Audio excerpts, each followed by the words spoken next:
One of the things that struck me about the war in Ukraine is the number of videos we got to see within the first weeks of the Russian attack that show the effectiveness of MANPADS. Now MANPADS, they are man-portable air defense systems, and they are reason enough to give any pilot a severe case of brown alert. It has once been said that no threat is more serious to aviation than MANPADS. But next to more spectacular air defense systems like Swiss, Patriot, Gepard, S-400s, MANPADS don't look that impressive on paper. Welcome to Military Aviation History, I'm Chris, and in this video I explain how MANPADS work, why they are so effective, look at the small and then the big picture, and then I'll analyze also a video from the Russian-Ukrainian conflict going on at the moment to bring all of that together.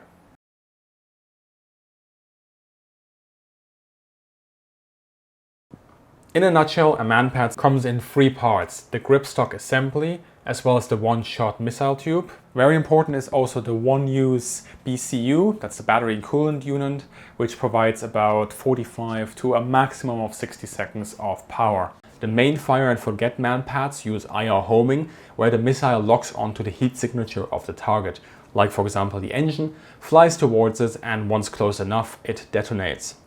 More complex MANPADS exist as well, using something that is called CLOSS, command line of sight, where the operator steers the missile.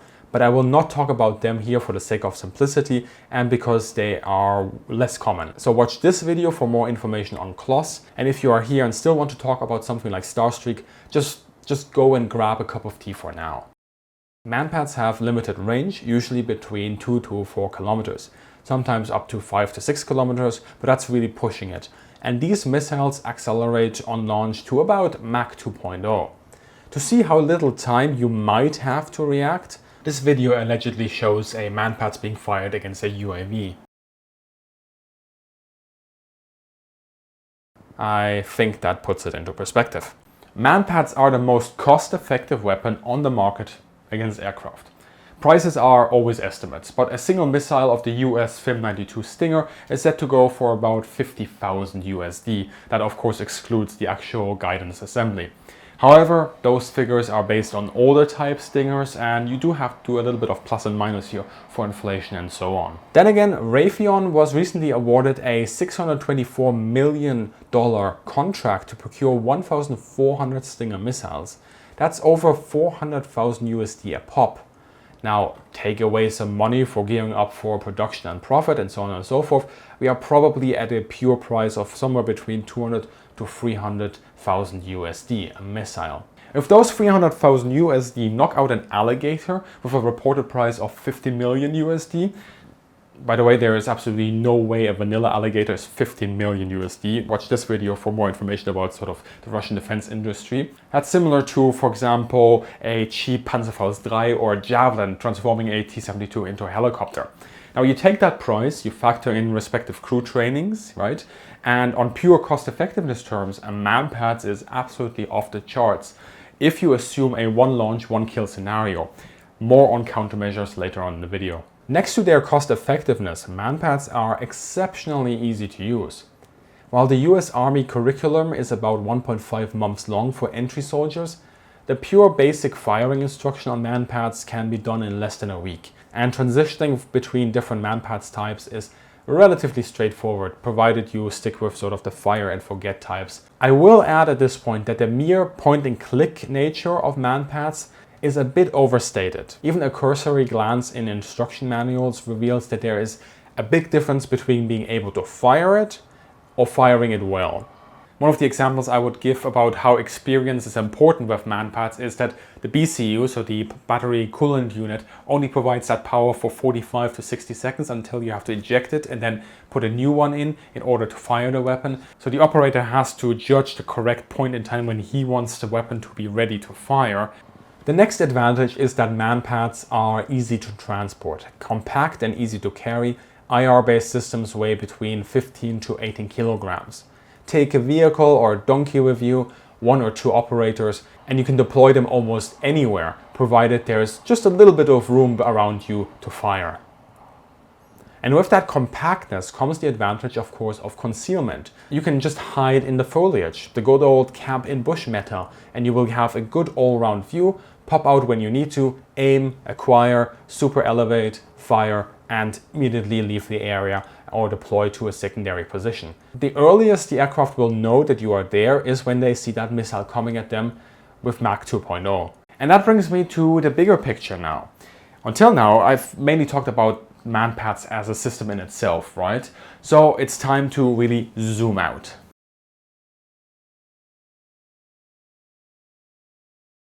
MANPADS are not simply a danger to aircraft, but their presence in itself brings problems. Because you don't know when and where Vladimir and his Stinger pops out of a bush, pilots have to adjust the way they do things. They just don't have that freedom of movement. Unlike in a scenario where barely anything shoots back, there is now a real danger for jets and especially helicopter pilots when they fly low. Mentally, it's already a completely different picture for pilots, but practically it means that jets must fly either very fast at very low altitude to give MANPADS poor angles, or they have to stay higher to stay out of range. But of course that pushes them into the threat bubble of other air defense systems, and especially if they, like the Russians, seem to have a problem in procuring something like PGMs, their accuracy is at those altitudes going to suffer a lot. For helicopters who tend to fear MANPADS even more than their fixed-wing cousins, the threat means that they tend to stay more at a distance, try to go standoff by lobbing dumbfire rockets at greater ranges, at which point they basically hit a whole postcode rather than the actual target, with predictable results to the surrounding. By the way, I actually have this Cold War file from the German military archives on my last visits, showing some of the ranges and pitch angles of dumb rockets being fired from East German Heinz, just to show you that this sort of attack is generally not new. A big thank you here, of course, to patrons and channel members who sponsor these research trips with their support. And we've got to remember, especially in a world where sort of kill statistics seem to be the end-all be-all, a MANPADS actually doesn't have to hit to be effective. If it hits, it hits. But the basic fact that something is shooting back at the pilot and the pilot has to respond to that can cause an aircraft to just turn around and say, well, not today, I guess. A single MANPADS that prevents an aircraft from fulfilling the strike it's meant to do has already done its job, whether it has hit the aircraft or not. Next to the problems, of course, with weapon delivery and the strike itself, which are a problem for, in particular, the pilot, MANPADS can also cause a more reserved use of air power by command structures with route changes around areas with known MANPADS activity, increasing response times, and the transition also to standoff weaponry, a general inclination to avoid sending airstrikes or delivering air support unless you absolutely need to, because commanders generally do not want to lose pilots and wings. But because MANPADS can be deployed and redeployed quickly, they are pretty much impossible to track, and everyone can use them with a bit of training. And that brings me to one additional danger: the use of MANPADS against civilian and cargo airliners. This has actually prompted some operators, first and foremost, for example, Israeli commercial airliners, to adopt countermeasure systems. There are efforts to prevent the proliferation of MANPADS. It's really not like an AK-47 that you can buy around the corner, but they are relatively affordable still for non-state actors. There are price estimates during the buyback program of old Iraqi stores following the 2003 Iraqi war, where it is said that they went for a single missile here, mind you, went for less than $1,000 USD. But these figures are notoriously unreliable. But there is evidence to suggest that missiles can be acquired for relatively low prices of a few thousand USD, especially of the older type MANPADS. Hence why so many governments actually put a lot of effort into monitoring MANPADS stockpiles and trying to prevent the sales of identified MANPADS stocks that are not in governmental control.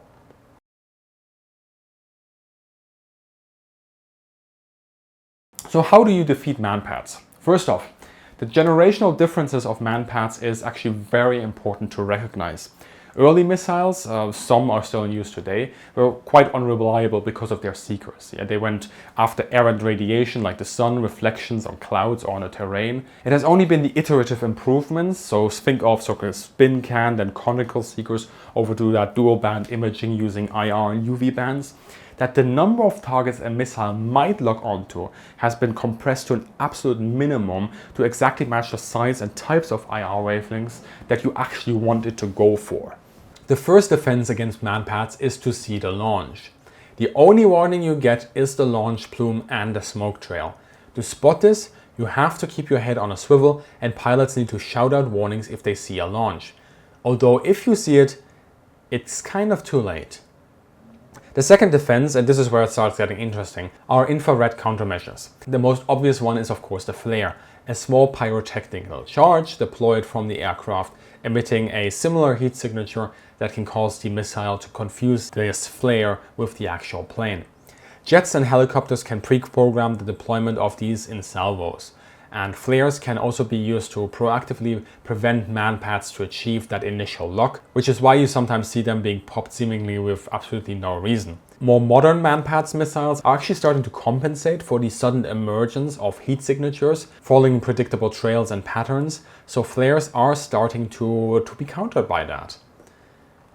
Now, sometimes flares are coupled with MWS, that's Missile Warning Systems. These detect the signature of the missile and automatically activate flares. For pilots, this system is an absolute game changer because it takes away critical elements in the reaction chain and permits entry into some less permissive environments. In fact, one pilot told me it was unrealistic to expect a decent defense from MANPADS without MWS. To quote him, "If the pilot is looking in the area of the MANPADS, the first second is to process the launch. The next second is to roll the plane, and after 1 or 2 seconds doing a brake turn and popping out flares. At that point the missile has likely impacted or is imminently about to. MWS is able to detect, warn and dispense flares faster than a pilot could even recognize the plume of smoke as a missile launch. That's what's going to save you." Then there are IR jammer type systems. These were generally early types of countermeasures emitting infrared pulses that were synchronized with early seekers. This prevented a lock since the seeker required a constant signal instead of a pulse, and the pulses also confused a missile during flight, making it break lock from the actual heat signature that it was supposed to be following, and then it couldn't reacquire that signature. Such systems were completely impractical on fast-moving jets, but they were quite common on slower fixed-wing aircraft as well as on helicopters. Improvements to the seekers have caused a shift away from such omnidirectional countermeasure systems to more directed ones. Quite a few systems can fall under this. For example, Russian helicopters sometimes feature the L370 systems, and in the US, I'm gonna have to spell this out, you of course have the Advanced Threat IR countermeasure ANALQ212, and then of course you also have the Nemesis, and the latter is often also known as a directional IR countermeasure system, and that really is a definitive step up from the older systems as well.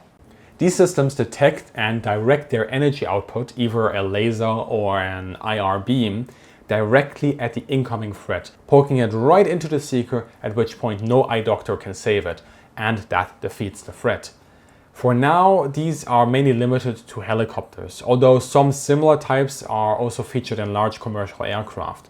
In the future, it is likely that we will also start seeing them as more and more countermeasures and electronic warfare systems are being fused together.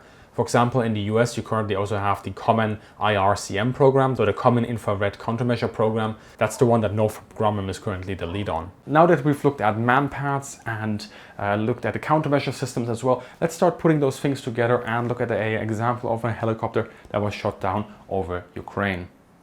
As I'm going to roll this footage, there's a couple of things that we can look out for here. First of all, the countermeasures. You will see them being popped in 2 long 96 flare salvos.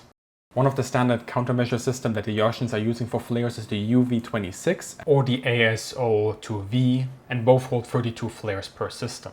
In most pictures you will find 2 of those systems on either side, and that of course then is doubled to 128 flares. However, what we're seeing in this video is in fact a substantial increase by an additional 32 rounds on either side. So we have a full load of 192 flares that are being popped.